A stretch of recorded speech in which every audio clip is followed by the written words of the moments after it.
40 akçe verip aldığın şey bu mu? 40 akçe verip aldığın şey bu mu? 40 is number 40.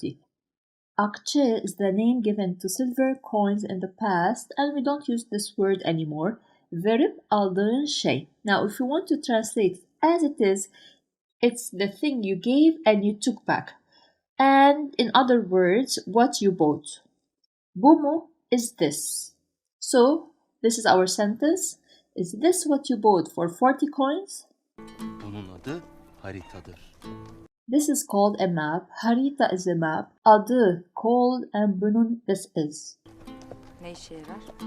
Ne işe yarar? Yarar as it is, if you translate it, means benefit. But when we say this sentence, ne işe yarar, it means what is it used for?